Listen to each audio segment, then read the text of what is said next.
Queridos, Mateus 4, todos acharam? Diz assim o texto sagrado, vou ler na versão NVI, Nova Versão Internacional. Então Jesus foi levado pelo Espírito ao deserto, para ser tentado pelo diabo. Depois de jejuar 40 dias e 40 noites, teve fome. O tentador, o diabo, aproximou-se dele e disse: se és filho de Deus, manda que essas pedras se transformem em pães. Jesus respondeu: está escrito, nem só de pão viverá o homem, mas de toda palavra que procede da boca de Deus.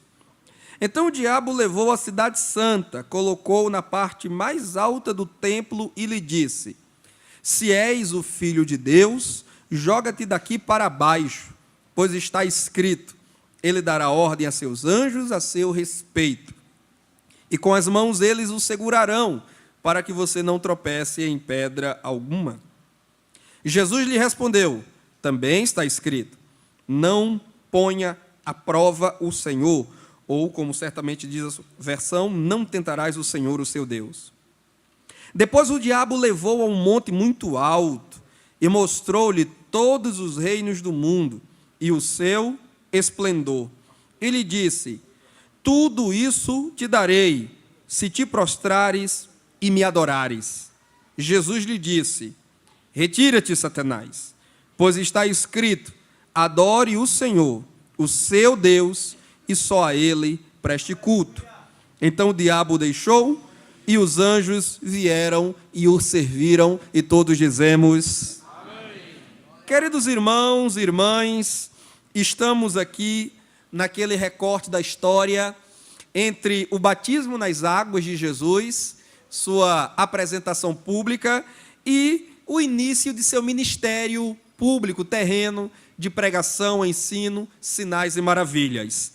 Antes de partir para o ministério, a execução do ministério propriamente dito, antes de começar a juntar discípulos, começar a sair às ruas e às sinagogas para pregar, ensinar, operar sinais e maravilhas, vemos Jesus durante 40 dias no deserto, buscando, visto que ele está em sua forma encarnada, não deixou de ser Deus ao descer do céu, porque Deus não pode negar a si mesmo, mas ele assume agora identidade humana também. A dupla natureza está aqui, a dupla natureza de Cristo, a divindade e a humanidade.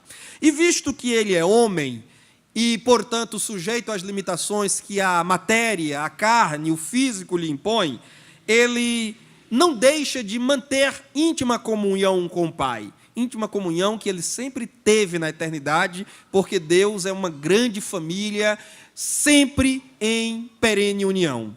Pai, Filho e Espírito Santo sempre estiveram unidos por toda a eternidade e sempre assim estarão. Jesus, então, busca preservar essa unidade com o Pai, essa profunda, essa íntima comunhão com o Pai, ficando 40 dias no deserto, vamos dizer assim, em preparação. Já não bastasse os 30 anos que ele esperou, certamente 30 anos regados a muito estudo da palavra, a muita oração, porque não é aqui que Jesus começa a orar, nem é aqui que ele começa a jejuar, ele certamente fazia isso diariamente, corriqueiramente, mas para efeitos de ministério público, de apresentação de sua identidade divina, ele agora, enquanto homem, se põe a jejuar e a orar em um lugar isolado, inóspito até, porque o evangelista Marcos, que é muito breve, quando ele fala sobre a tentação de Jesus no deserto, em pouquíssimos versículos, ele diz que Jesus foi tentado durante 40 dias e esteve no deserto entre as feras. Nem Mateus, nem Lucas, que também registram esse episódio com maior detalhe, registram essa informação que Marcos traz. Ele esteve no deserto entre as feras. Marcos não explica exatamente o que significa dizer, aí alguns comentaristas são levados a conjecturar se essas feras são bichos mesmo, animais perigosos, selvagens, peçonhentos, leões, cobras, ou se seria uma referência às esferas malignas, espirituais, aos demônios que com Satanás vinham para promover algum tipo de opressão espiritual sobre Jesus. O fato é que ele está em um ambiente isolado, inóspito e que não lhe é favorável. Mas ele está em companhia do Espírito Santo e do Pai, porque observe que o primeiro versículo diz que ele foi levado ao deserto pelo Espírito. Marcos usa um verbo mais forte no grego. Ele diz que Jesus foi impelido, como que dizendo que ele foi levado com muita força para o deserto. E não que Jesus fosse resistente, não que Jesus não quisesse ir, mas é que a ideia de Marcos é de um impulso muito forte no coração, um desejo muito forte no coração de fazer algo. Desejo este muito forte, gerado pelo Espírito Santo. E aí cabe uma pergunta: por que o Espírito Santo geraria esse desejo tão forte? Por que o Espírito Santo impeliria Jesus com essa força para ir ao deserto? Algumas respostas podem ser apresentadas aqui, mas uma delas, e eu me contento com ela, é que Jesus foi levado com um forte desejo divino ao deserto para justamente demonstrar em sua humanidade que o pecado que entrou na humanidade, ele não precisava ter entrado se o primeiro homem, Adão, o nosso grande ancestral lá no Éden, tivesse tomado a mesma atitude que Jesus tomou. Tivesse tido em seu coração um forte desejo de honrar a Deus, de obedecer a Deus e de estar em profunda comunhão com Deus. Dito de outra forma mais clara, o que o Espírito Santo quer nos ensinar, conduzindo Jesus ao deserto, é que é perfeitamente possível vencer a tentação, é perfeitamente possível vencer ao diabo, é perfeitamente possível vencer as suas fraquezas, se você tiver em seu coração uma firme decisão, um profundo desejo, um firme propósito de agradar a Deus. Infelizmente, foi o que faltou ao nosso pai Adão lá no Éden, um paraíso primitivo, cercado não de feras, porque os animais, sim, criados por Deus e que lá estavam, não eram exatamente feras, como Jesus precisou lidar com elas, se as feras no deserto eram animais. Porque lá no Éden, você sabe, havia uma harmonia entre o homem e os animais. Não havia essa coisa de presa e predador. Não havia indisposição dos animais para com os homens e vice-versa. Os homens estavam em uma harmonia tremenda. Você não veja que Deus trouxe todos os bichos até Adão para ele dar nomes. E não vemos nenhuma referência na Bíblia a medo, a intimidação, Adão se escondendo, algum leão abrindo a boca e mostrando os dentes para Adão. Por quê? Porque isso não existia. No Éden havia paz e harmonia entre o homem e a humanidade. E Adão estava cercado de tantos frutos saborosos quantos ele quisesse comer. E Deus lhe disse: de todas as árvores você pode comer, só não toque essa na árvore do conhecimento do bem e do mal, não coma do fruto dela. Ou seja, Adão no paraíso, em um ambiente de harmonia, em um ambiente que lhe era totalmente favorável, desobedeceu a Deus, juntamente com Eva, acatando, acolhendo no coração a sugestão de Satanás, que ali se infiltrou e se manifestou na forma de uma serpente. Jesus no deserto, em um ambiente hostil, totalmente diferente do que era o Éden, ele honrou ao Pai, ele obedeceu ao Pai. O Espírito Santo está nos ensinando assim: o ambiente não lhe molda se você não quiser ser moldado. O ambiente não se impõe sobre você. O ambiente não determina o seu caráter. O ambiente não determina a sua espiritualidade. É você quem determina quem você quer ser em Deus. Porque todos os recursos, seja no Éden, seja no deserto, você tem. Toda a provisão, aonde quer que você esteja, para ser uma pessoa segundo a vontade de Deus, você tem. Ninguém use o argumento de: mas meu avô era assim, meu pai era assim, minha mãe era assim, eu também sou assim. Ninguém use o argumento de dizer: mas é porque o ambiente, é porque as pessoas, é porque meus amigos. Não, você cai porque você quer cair.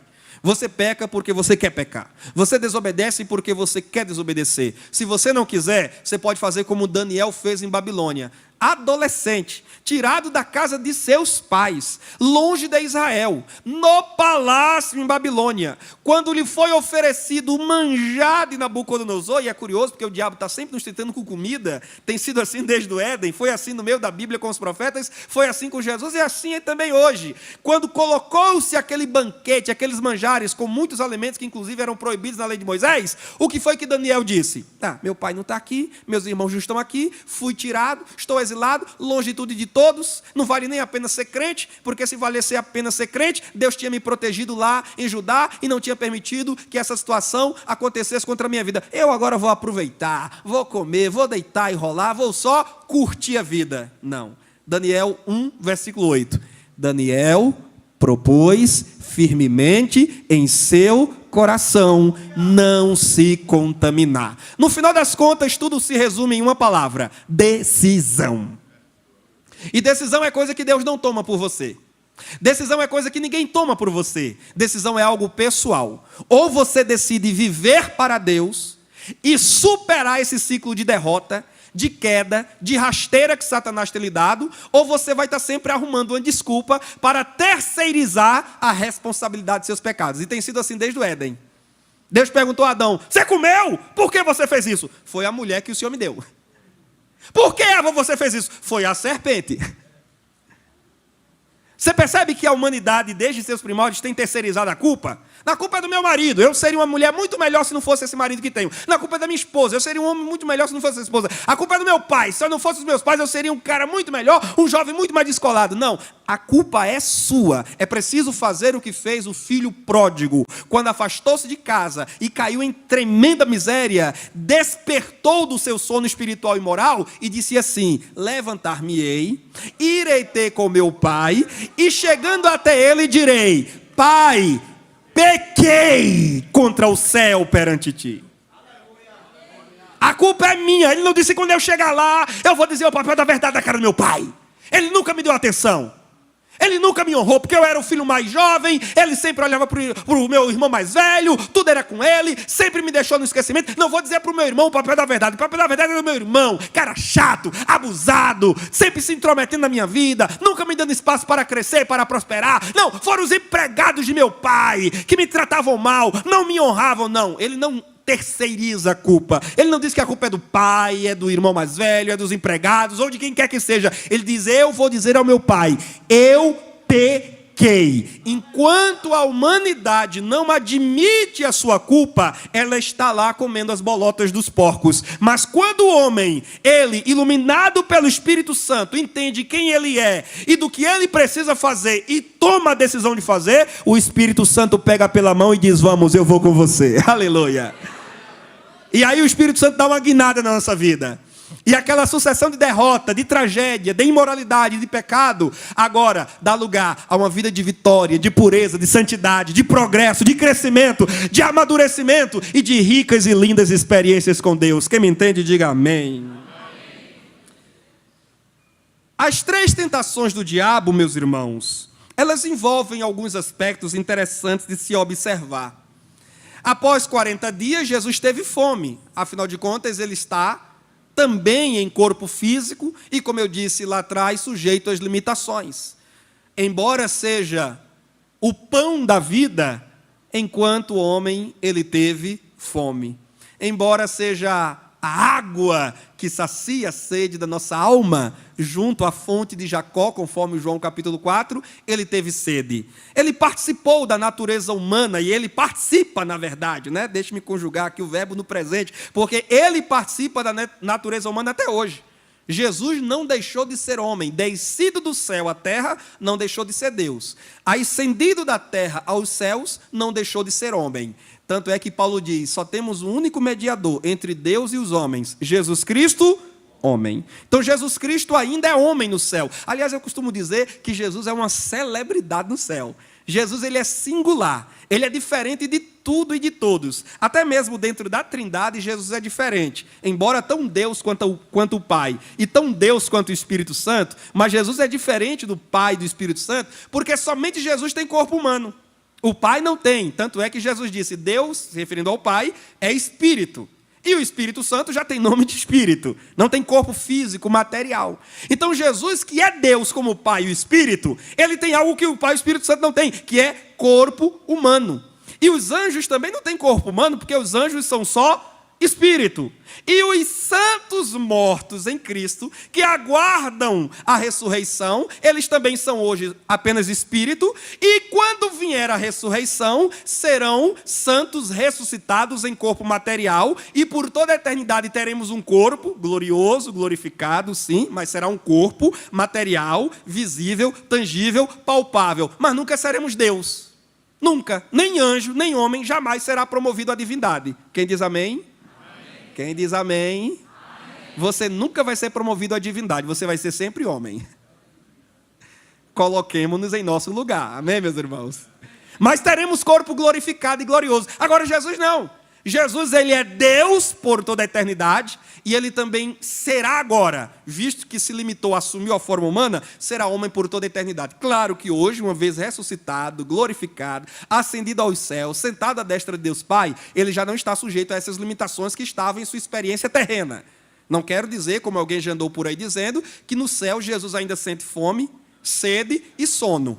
Ô irmão, se eu suspeitasse que Jesus sente sono no céu, eu abandonaria a fé nele ligeirinho e buscaria outro para me escorar.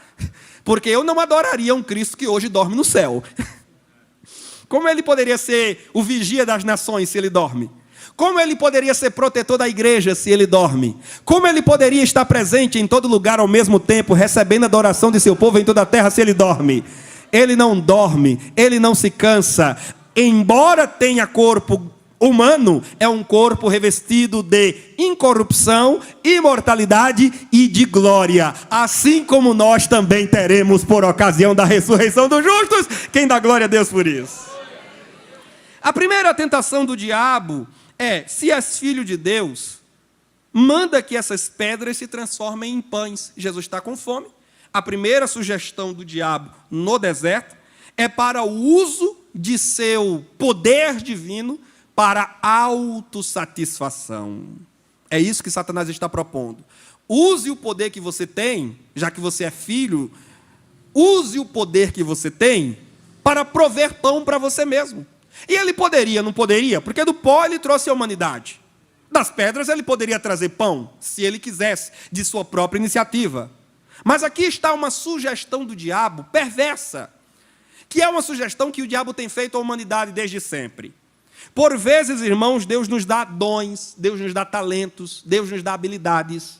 E o diabo sugere que nós usemos esses dons e talentos para uma satisfação egoísta, para satisfazer-nos a nós mesmos, sem precisar depender dos recursos divinos, sem precisar depender da direção de Deus e da provisão de nosso Pai Celestial. Observe que na oração modelo, que todos nós conhecemos e sabemos de cor, Jesus nos ensinou a orar ao Pai, dizendo: o pão nosso de cada dia dá-nos hoje.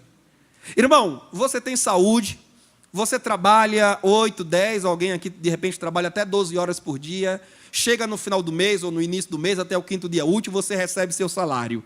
O diabo cochicha no seu ouvido e diz para você assim: está vendo aí? Você tem porque você trabalha. Fulano não tem porque é preguiçoso. O diabo começa a encher o nosso ego, como que sugerindo que nós somos autoprovedores. O que nós temos, temos porque nós trabalhamos, porque nós batalhamos. O diabo está sempre procurando um jeito de tirar Deus da equação. O mundo materialista que a gente vive é um mundo assim, um mundo que se reconhece autoprovedor. Veja, por exemplo, que é uma expressão muito comum usada aí no meio secular e que todo crente que bem entendesse não usava essa expressão, a tal da mãe natureza. Pessoal aí do meio ambiente, Greenpeace e por aí vai, fala muito da mãe natureza, mãe natureza. Irmão, natureza é mãe de alguma coisa? Natureza é geradora de vida em si mesma? Seleção natural, evolução das espécies, Big Bang, isso se sustenta à luz da palavra de Deus? A natureza não é mãe de nada nem de ninguém. A natureza é a criação. E criação tem um Criador. O Criador é que é provedor de todas as coisas. A natureza não é mãe. Só existe, na verdade, Pai, que é o nosso Deus. No reino espiritual nós não temos mãe. No reino espiritual nós só temos Pai, que é o nosso Deus. Não é porque você trabalhou o mês inteiro que agora você tem o que prover para dentro de sua família. Sim, Deus se instrumentalizou do seu trabalho para prover o sustento em sua casa. Mas quem lhe deu vida foi Deus, quem lhe deu saúde foi Deus, quem lhe acordou a cada manhã foi Deus, quem fez o sol resplandecer foi Deus, quem mandou chuva para regar a sua lavoura, a sua fazenda foi Deus, quem livrou os seus animais que você cria, o boi, a cabrinha, a ovelhinha, as galinhas que você cria no quintal. Deus que livrou de peste, Deus que livrou de bicho, Deus que deu saúde, Deus que proveu para que você tivesse o que colher no final do mês. Foi Deus quem fez a alface crescer, o tomate crescer. Foi Deus quem fez a banana crescer, amadurecer. Deus é o Senhor e Ele é o provedor de todas as coisas. Jamais aceite a sugestão soberba de Satanás de lhe fazer pensar que você é provedor de si mesmo, que você é provedor de seus próprios recursos, porque se o Senhor não edificar a casa, em vão trabalham os que edificam, e se o Senhor não proteger a cidade, em vão vigia a sentinela. Deus é quem faz todas as coisas, Deus é quem provê todas as coisas, Deus é quem nos dá saúde, Deus é quem põe pão em nossa mesa, Deus é quem nos livra do mal, Deus é quem nos traz a este culto, Deus é quem nos dá força para levantar as mãos. Deus.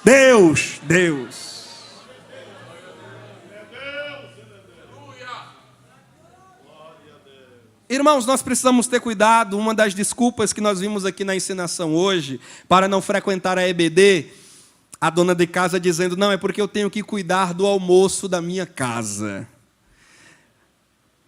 Irmãos, temos que ter cuidado sobre as nossas prioridades. Infelizmente, essa nossa sociedade é uma sociedade marcada pela prioridade no que é material. Veja, a saciedade física vindo antes da saciedade espiritual. Jesus está nos ensinando o contrário. Jesus está nos ensinando que é preciso nos saciarmos espiritualmente primeiro. 40 dias jejuando, 40 dias com fome, mas se alimentando, se nutrindo espiritualmente. E quando o diabo lhe propõe usar o seu poder miraculoso para se autossatisfazer, Jesus lhe responde dizendo, está escrito, nem só de pão viverá o homem. Eu sei que a gente costuma brincar entre nós, dizendo que crente gosta muito de comer. Crente não bebe, não fuma, mas come, que é uma beleza. A gente vê muito meme nas redes sociais, inclusive em alusão a isso, né? Crente chegando perto de 11 horas da noite no restaurante para comer, e o atendente com a cara desse tamanho. E se for da Assembleia de Deus então, hein, irmão? Mas nós temos que ter muito cuidado com essa coisa, irmão. Do comer, do alimento. Nós precisamos aprender que a nutrição espiritual, ela precede a nutrição física. Prepara o almoço no sábado à noite. Acorda mais cedo no domingo de manhã. Eu já passo a semana inteira acordando cedo, ainda vou acordar no domingo. Acorda. Jesus disse, nenhuma hora vocês puderam vigiar comigo. Será que nenhuma hora mais cedo você pode acordar? Pode. Sabe por que pode? Porque se você estivesse desempregado, precisando desesperadamente trabalhar, e lhe aparecesse uma porta de emprego para acordar às 4:30 da manhã, de vigilante, de segurança, de motorista, você se acordava e ia pegar ônibus correndo risco de madrugada. Aí quando é para EBD 9 horas da manhã, parece que é um negócio muito cedo. Pastor Tadeu aqui disse e repetiu, não é cedo. E de fato não é, irmãos. 9 horas da manhã já é hora de estar todo mundo de pé. Eu era criança, com mais de 8 irmãos dentro de casa, dava 7 da manhã, meu pai saía dando bicudo da gente. Naquela época a gente era muito pobre, não tinha cada um seu quarto nem sua cama, dormia na sala, em cima de uns trapos velhos que minha mãe colocava. Graças a Deus a gente hoje não é mais muito pobre. Hoje eu sou só pobre. O muito caiu, né, irmãos? Mas naquela época está lá tudo deitado no meio da sala. 7 da manhã, meu pai saía dando bicudo em todo mundo. Acorda, menino, passarinho não deve nada a ninguém. Essa hora já está trabalhando e vocês aí dormindo. Pois é, irmãos, 9 horas já é hora de você estar de pé, fazendo a sua caminhadazinha, carregando meio quilo de Bíblia que você tem. Pega a maior que você tem, você vai fazer uma caminhada boa, vai tomar aquele solzinho que os médicos recomendam até 9, 10 da manhã, se bem que hoje em dia, né, o calor está muito grande em Campina Grande, até 9 está um solzinho bom. Então não saia tarde de casa não, senão já vai pegar o sol mais quente. Saia cedinho, faça a sua caminhada, pegue o sol e venha fazer o quê? Alimentar o seu espírito, alimentar a sua alma, se encher da palavra de Deus. Porque eu vou dizer aqui uma coisa a você, irmão, crente que vive só de fogo, de manto, de reteté, de reprapra e não gosta de Bíblia, é crente que está se alimentando de garapa. Não vai ficar de pé na tribulação, não vai ficar de pé na tentação. Lembra do conto que a gente ouvia na escola, quando era criança? A casa dos 3 porquinhos e o lobo mau? Pois é, o lobo mau é o diabo. Nós não somos 3 porquinhos, somos as 3 ovelhinhas. Quem diz amém, irmão? Porquinho é o mundo lá fora, nós somos as ovelhinhas. Mas qual é a casa que estamos construindo? É a casa edificada sobre a rocha ou é a casa edificada na areia? Jesus explicou que quem construiu a casa sobre a areia é porque não ouve e não pratica a palavra. Quem constrói a casa sobre a rocha é aquele que ouve e pratica a palavra. Aí o lobo mau vem e diz: eu vou soprar. Mas você está dentro da casa edificada sobre a rocha, você diz: ah, pois sopra, Satanás, sopra. Você pode soprar o que quiser, pode mandar todo o vento da face da terra, a minha casa vai ficar de pé, porque está edificada sobre a palavra de Deus. Você pode dizer para a pessoa do seu lado? Diga: alimente-se da palavra. Diga: supere a anemia espiritual. Quanto crente sofrendo de anemia, irmão? De anorexia, definhando, morrendo aos poucos. Porque se viciou só nos profetas das revelações profundas na internet. Se viciou só na teologia coach. Nesses pregadores com 1, 2, 3, 5, 10 milhões de seguidores nas redes sociais. Que fica só, desculpa a expressão, nessa lezeirinha de descubra a sua melhor versão. Descubra todo o potencial que há dentro de você. Acredite, é hora de vencer. Essa força vem de dentro de você. De dentro de você só vem fraqueza. De dentro de você só vem pecado. A força que você precisa vem do alto. Vem do alto, vem de Deus, o El Shaddai, o Todo-Poderoso. É dele que vem o poder, é dele que vem a força, é dele que vem a graça. E para com essa coisa, irmã, de ficar de live em live. Tira uma palavra para mim. Manda uma palavra para mim. Outro dia eu estava numa live que minha mãe estava fazendo. Minha mãe gosta de fazer live pelo Facebook, pregando o evangelho, falando de Jesus com muita alegria e espontaneidade. Aí eu estava lá pregando a Bíblia, né? Aí uma irmã, de 1 em 1 minuto, sem exagero, manda uma palavra para mim. E eu pregando. Manda uma palavra para mim. Manda uma palavra para mim. Tira uma palavra para mim. Irmãos, eu costumo dizer que eu não tiro palavra para ninguém por 2 razões. Primeiro, porque se eu tirar, vai ficar faltando. E segundo, eu não tiro porque eu não creio em bibliomancia. Tem muito profeta hoje em dia, profeta, ó, aspas, usando de bibliomancia. O que é isso? Usando a Bíblia para adivinhar a vida dos outros. Eu vou abrir a Bíblia aqui, onde eu colocar o dedo, Jesus vai revelar. Preguiçoso. Isso é teologia do preguiçoso, que não gosta de sentar, de abrir a Bíblia, de ler o texto, de conferir o contexto, aí fica querendo usar versículo isolado para adivinhar a vida dos outros. Eu não tiro palavra para ninguém. Quem quiser palavra, venha para a doutrina, venha para a escola bíblica dominical, sente no culto, pare de ficar andando, pare de ficar só no celular conferindo se o Pix já caiu na conta, se o boleto já foi compensado. Ô, meu amigo empresário, eu também sou empresário como você é. Deixa eu dizer uma coisa para você, meu amigo, se liga no céu, desligue seu celular, saia da Caixa, saia do Itaú, saia do Bradesco, mergulhe na palavra, e fique tranquilo que dos seus negócios Deus está cuidando. Quantos empresários inquietos, irmão, vêm para a igreja e não conseguem orar na hora da oração, não conseguem cantar na hora do louvor, não conseguem ouvir a palavra, porque está preocupado nos boletos, está preocupado no funcionário que vai demitir amanhã. Jesus está dizendo: você não vai demitir ninguém, porque aquele funcionário que você está pensando em demitir amanhã, ele tem família, ele está pensando: mas eu não sei como vou pagar. fica na presença de Deus, ora a Deus. Vai gastar uma madrugada, empresário, que tu nunca gastou a sós com Deus. Vai orar, que é o que tu está precisando. O que tu estás precisando não é de estratégia de negócio, estratégia de marketing. Eu vou trazer um coach de São Paulo para dar uma palestra na minha empresa. Você nunca levou o pastor Dari para fazer uma oração, mas quer trazer o coach de São Paulo. O que está faltando na sua vida é Deus, Deus, Deus, Deus, Deus. Põe Deus nos teus negócios e eles prosperarão.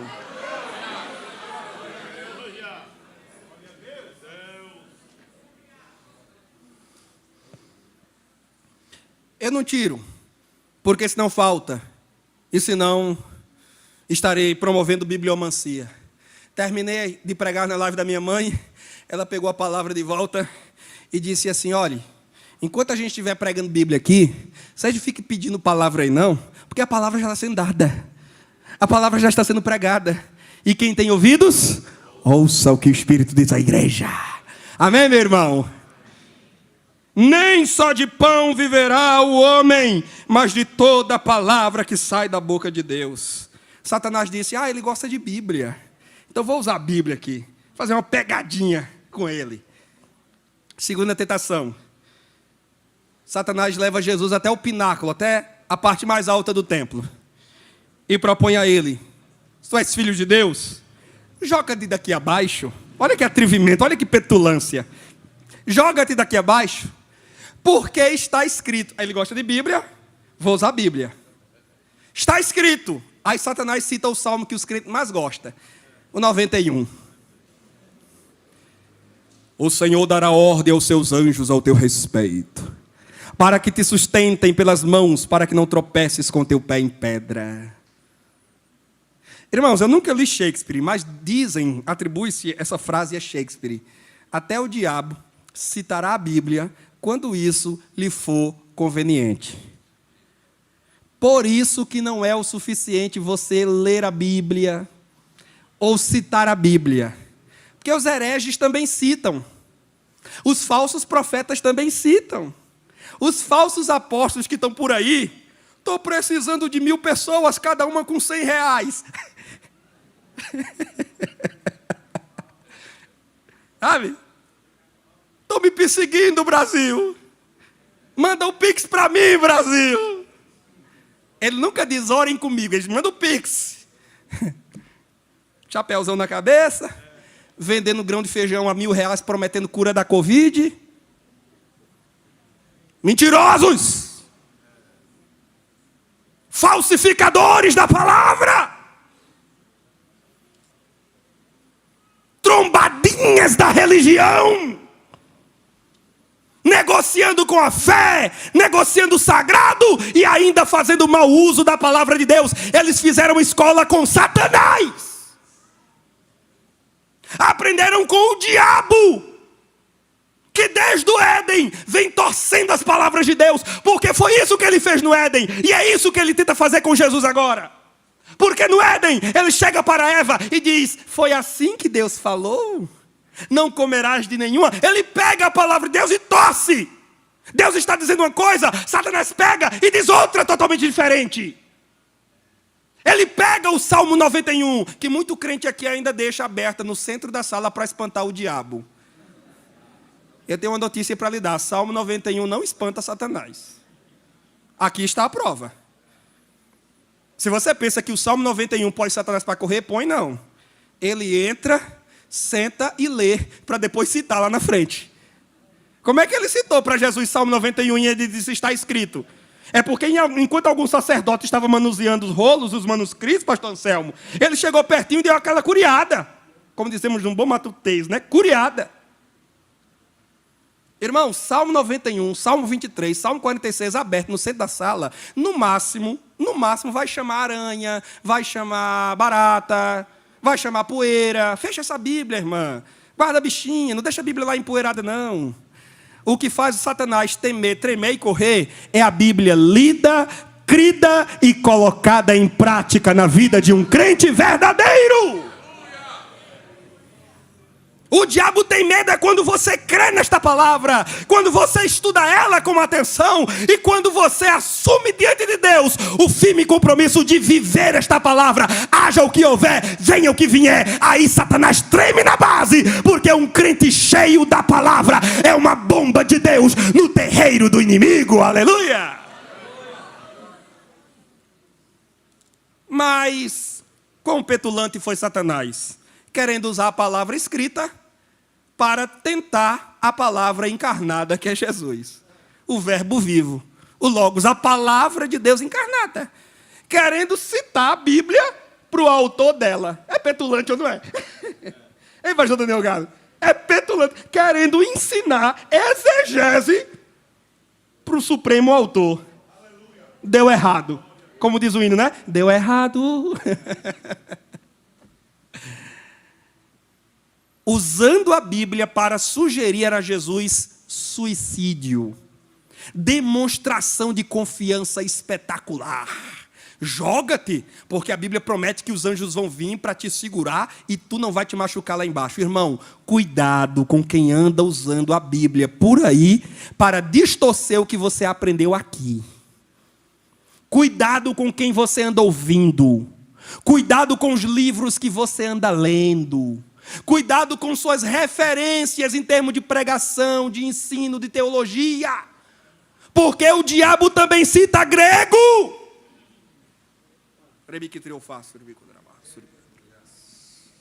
O diabo também cita hebraico. Desculpe a expressão, ele é macaco velho. Há pelo menos 6.000 anos ele perambula nessa terra, aprendendo tudo que é língua, conhecendo tudo que é livro. Não se deixe enganar por quem cita a Bíblia para induzir você ao pecado.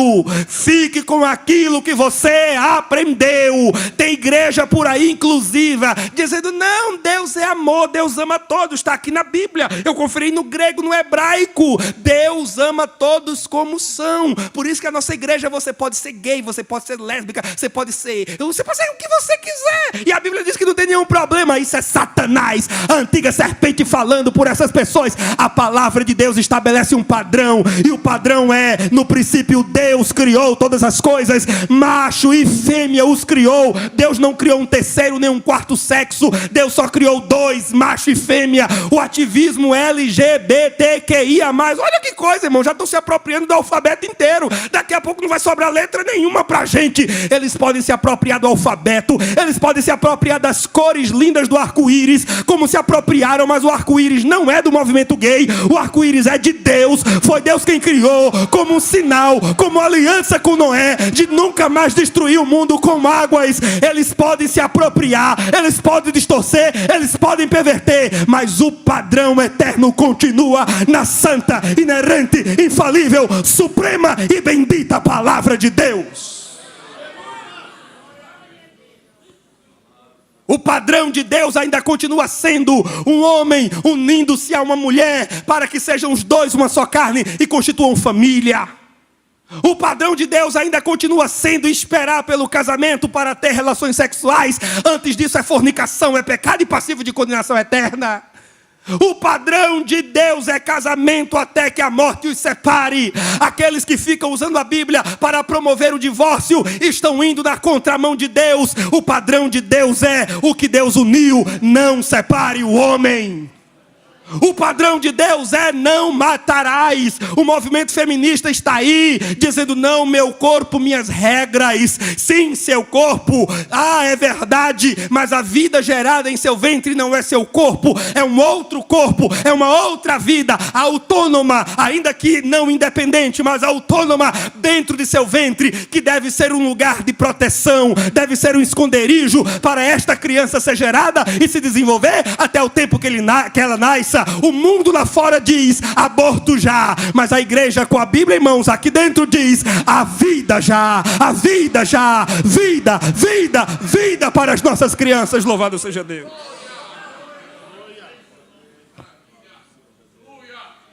Jesus repreende Satanás dizendo, mas também está escrito, não tentarás o Senhor teu Deus. Cuidado, irmãos, com pregadores que andam por aí dizendo, não, crente que suicidar tem nenhum problema, Deus sabe, Deus entende. No final ele chega lá. Lá onde? Lá onde, irmão? Oh, irmão, o dia do julgamento vai mostrar quantos pastores e teólogos serão chamados diante de Deus para prestar conta de vidas que cometeram suicídio, tomando como endosso os ensinos destes pregadores e teólogos. A igreja deve ser um centro de tratamento e de recuperação espiritual.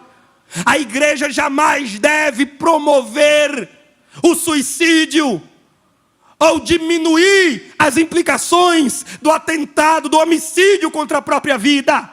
A igreja deve levar esperança aos desesperados. A igreja deve levar consolo aos aflitos. A igreja foi chamada para pregar a mensagem de vida eterna e não de morte eterna. Oh, você que me assiste em casa, eu não sei qual é o teu nome, não sei onde moras e nem sei o que estás sofrendo neste momento, mas eu lhe digo com autoridade nesta palavra, meu amigo, não importa quem você é, os perrengues que você já passou na vida e a tristeza profunda que lhe acometeu a alma, talvez Satanás tenha sugerido no seu ouvido, dizendo a você assim: dar cabo da tua vida, pega esse veneno aí para rato, toma, pega essa faca, corta os teus pulsos, desiste da tua vida, ninguém se importa com você, nada dá certo para você. E veja o que o teólogo disse: se você se matar, você vai para o céu. É o que dizem aos muçulmanos: matem-se, sacrifiquem-se, e vocês encontrarão 70 virgens no paraíso. Pois ouça-me, meu amigo, não há 70 virgens no paraíso. No paraíso só haverá uma virgem, que é a igreja de Jesus Cristo, a noiva do Cordeiro. E ela não é suicida, ela é promotora de vida, porque Jesus Cristo disse: eu vim para que todos tenham vida e a vida com abundância. Eu não sei qual é a sua dor, mas eu sei qual é o médico que pode tratá-la. É Jesus, é Jesus, é Jesus, é Jesus. Ele é a paz que você precisa, Ele é a alegria que você precisa, Ele é a saída desse beco escuro, meu amigo. Jogue fora esta faca, jogue fora este veneno. Jesus Cristo entra na tua casa agora com vida, com saúde, com restauração. Uma nova história escrita com tinta de sangue. Deus está escrevendo para você hoje, mas não é com seu sangue, é com o sangue do Cordeiro. Jesus Cristo, o seu Salvador. Receba vida aonde quer que você esteja aí agora, em nome de Jesus.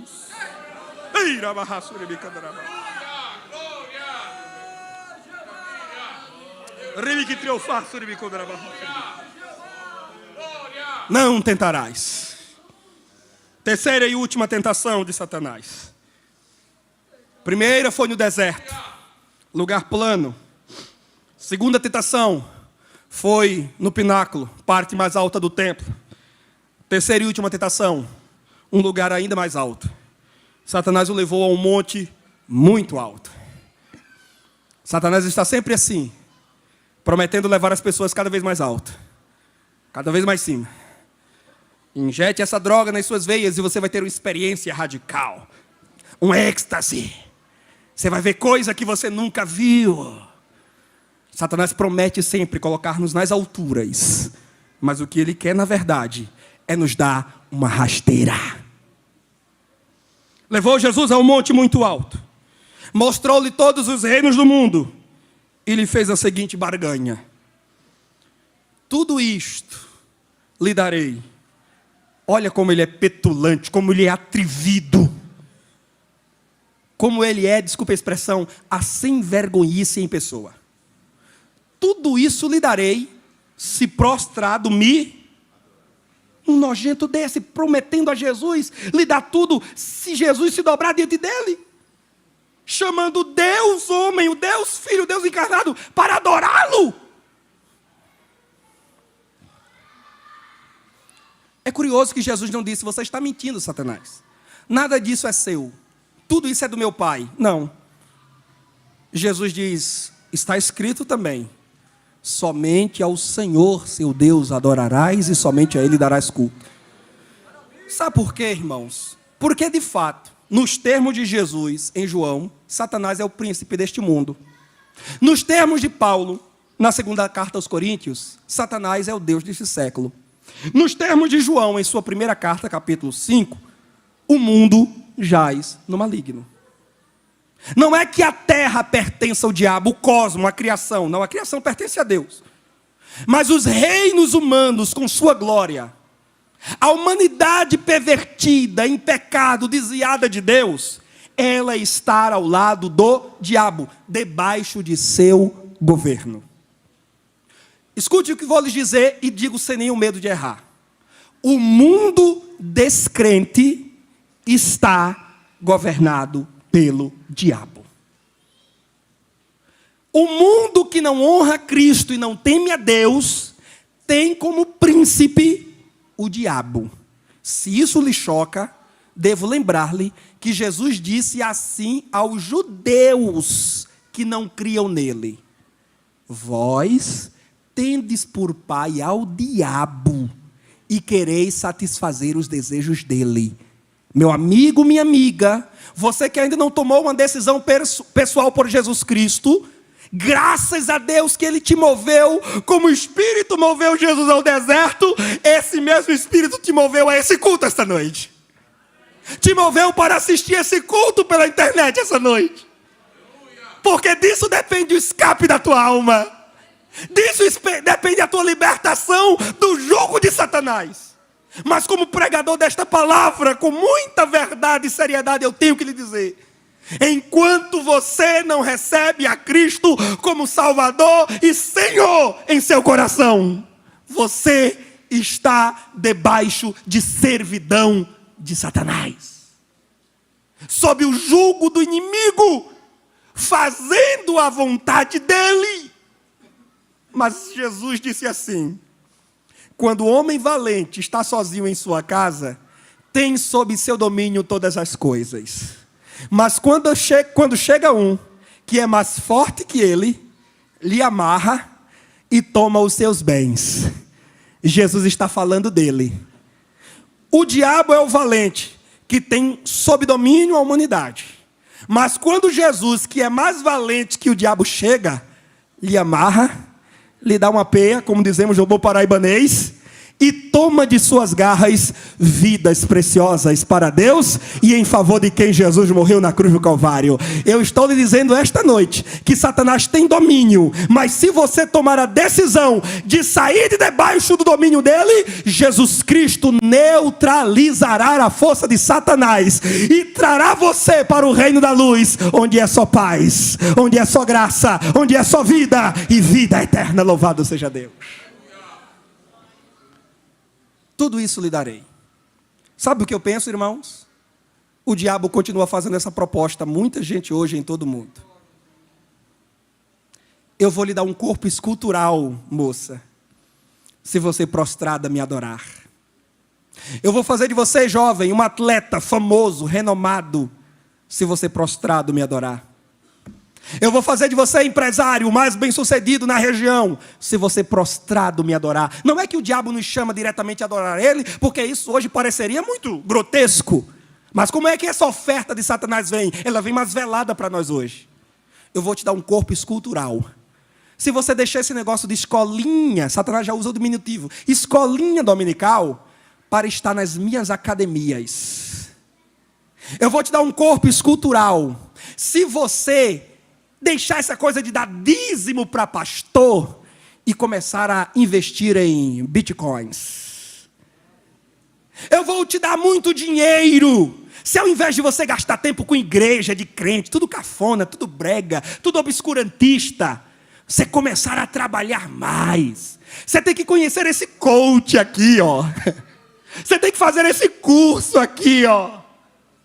E quantas pessoas estão trocando o culto a Deus, o seu devocional, o momento de oração, o louvor, visando um corpo escultural, mais dinheiro na conta e repercussão do seu nome nas redes sociais.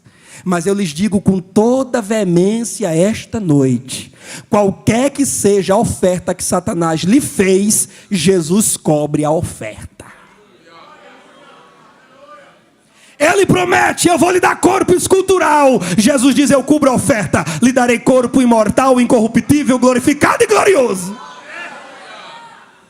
Satanás lhe diz: eu lhe darei beleza física, eu lhe colocarei em estampa nas capas das principais revistas do mundo, vou fazer seu nome badalar e circular nos maiores portais de notícia. Jesus diz: eu cubro a oferta, escreverei seu nome no livro da vida, com tinta que não se apaga, e com mão que não erra, e com caneta que não borra.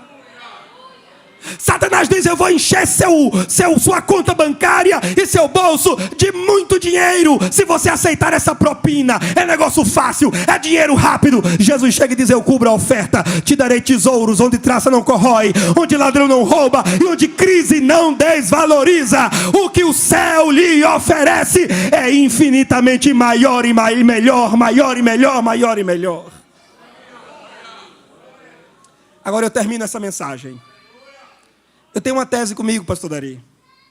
A minha tese é que quando Satanás chega para Jesus, ele faz a última proposta: me adore e eu lhe darei tudo. O que Satanás está dizendo para Jesus, em outras palavras, é: você não vai precisar de cruz, você não veio para estabelecer seu reino, você não veio para buscar esse povo para si, eu vou te dar tudo, vou te entregar tudo.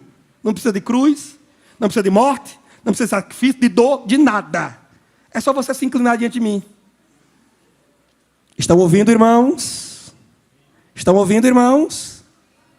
Não precisa de cruz, não precisa de sacrifício, não precisa de dor. Vou lhe dar tudo facinho, facinho. Cuidado com as ofertas de ganhos fáceis. Cuidado com as promessas de bênçãos imediatas. Como diz um belíssimo hino de Diante do Trono: ainda existe uma cruz para você carregar. Mas se Jesus aceitasse a oferta do diabo, pastor Anselmo, o senhor está certo, quem teria ganhado era o diabo e Jesus teria perdido. Porque sem derramamento de sangue não há remissão de pecados. Mas sabe qual é a minha tese? A minha tese, e eu vou concluir agora, é a seguinte: Satanás tinha medo da cruz. Aleluia. Satanás tinha medo da cruz. Porque lá estaria a derrota dele. Era lá que o Filho de Deus ia cumprir Gênesis 3,15. Você vai morder o calcanhar dele, serpente. Judas Iscariotes, o traidor, que abocanhou o calcanhar, pegou Jesus por trás, traição. Mas ele, a descendência da mulher, vai esmagar a sua cabeça. Satanás sabia que fazia 6.000 anos que essa promessa estava de pé e que a cruz seria a consumação dela. Na cruz, Cristo pisaria a cabeça de Satanás. Então agora, a proposta dele, que parece uma boa vantagem, é na verdade um pedido de diplomacia. Vamos fazer aqui um acordo. Tu não pisa na minha cabeça, tu não sofre a cruz, tu não sofre, eu não sofro e te entrego tudo. Porque no final das contas, ouçam-me todos vocês, aqui embaixo, na galeria e em casa, ouçam-me. O diabo tem medo do que Deus pode, quer e vai fazer em você e através de você. O diabo tem medo do que Deus quer, pode e vai fazer através da igreja. É por isso que ele chama a igreja, pastor Tadeu, para acordos, para diplomacia, para barganha. Não falem nada e vocês não serão perseguidos. Não falem nada e vocês não serão criticados. Não falem nada e vocês não serão processados. Não critiquem, não denunciem o pecado e as igrejas vão se encher. O que Satanás promete é que nós vamos ganhar o mundo sem cruz, sem sacrifício, sem derramamento de sangue. Mas eu lhes digo, ele está mentindo. Ele é trapaceiro. O que ele quer no final das contas é ganhar em cima de nós, é se promover em cima de nós. Mas como Jesus disse 2000 anos atrás, a Assembleia de Deus centenária em Campina Grande também dirá esta noite: retira-te, Satanás, para trás de mim, Satanás, para trás de mim, diabo, saia da minha frente. Viverei o que Deus preparou, viverei o que Deus planejou. Haja o que houver, venha o que vier. Se tiver de ir à cruz iremos. Se tiver de subir o Gólgota subiremos. E se amanhã começarem a prender pregadores, então é bom que construam presídios maiores, porque não caberá tantos homens e mulheres de Deus que não arredarão o pé e não se curvarão perante as propostas de Satanás. Continuaremos dizendo ao Brasil e ao mundo: somente Jesus é o Senhor e somente a Bíblia é a verdade. Amém, irmãos? Pastores, não tenham medo. Tenhamos fibra, tenhamos coragem. Menos coach e mais homem de Deus. Homem de Deus, homem de Deus. Jovens, não tenham medo. Chega de mocinhos, meio mocinhas, muito delicados, muito coisados. Paulo disse: portem-se varonilmente, endireite a sua coluna, levante o seu pescoço, fale grosso, seja homem. Aí Jesus, eu não sei se falo, não sei se não falo, você tem que se converter.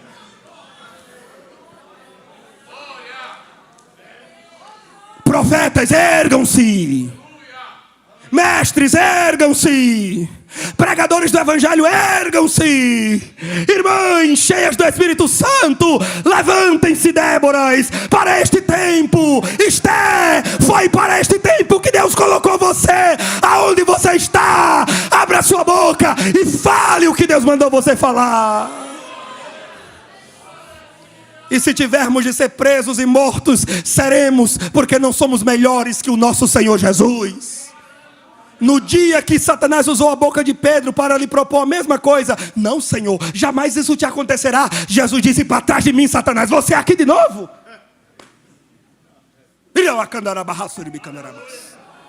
Eis que surge um povo forte, revestido de poder, que não teme nem a morte quem a ele pertencer, e terá sublime sorte, pois com Cristo ao céu vai.